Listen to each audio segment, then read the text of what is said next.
October মাস শেষ হওয়ার এক সপ্তাহ আগে আবারও রেকর্ড ব্রেক করলো ডেঙ্গু সংক্রমণ। এর আগে সেপ্টেম্বর মাসেও ডেঙ্গুর সংক্রমণ আগের সব সময়ের চেয়ে বেশি হয়েছিল। জনস্বাস্থ্য বিশেষজ্ঞরা আশঙ্কা করছেন আগামী নভেম্বর ও ডিসেম্বরেও কমবে না ডেঙ্গুর প্রকোপ, বরং বাড়তে পারে।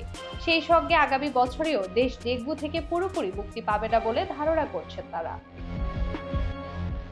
স্বাস্থ্য অধিদপ্তরের সর্বশেষ প্রতিবেদনে জানানো হয় 23 অক্টোবর সকাল 8টা থেকে 24 অক্টোবর সকাল 8টা পর্যন্ত 24 ঘন্টায় ডেঙ্গুতে আক্রান্ত হয়ে হাসপাতালে ভর্তি হয়েছে 468 জন। এই সময় কারো মৃত্যু হয়নি। এ নিয়ে চলতি বছরে মোট আক্রান্তের সংখ্যা দাঁড়িয়েছে 63,638 জনে।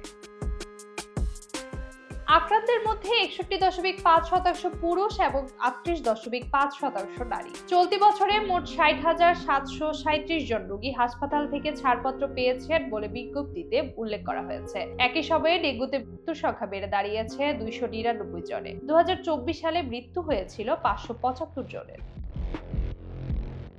জনস্বাস্থ্য বিশেষজ্ঞ ডক্টর মুস্তাক হোসেন মনে করেন, স্থানীয় সরকার ও স্বাস্থ্য মন্ত্রণালয়ের সমন্বয়হীনতায় ডেঙ্গু নিয়ন্ত্রণের বড় বাধা হয়ে দাঁড়িয়েছে। আর কীটতত্ত্ববিদ তৌফিক উদ্দিন আহমেদের মতে, এবার সংক্রমণ প্রাকৃতিকভাবে বেড়েছে, কমবেও প্রাকৃতিকভাবেই।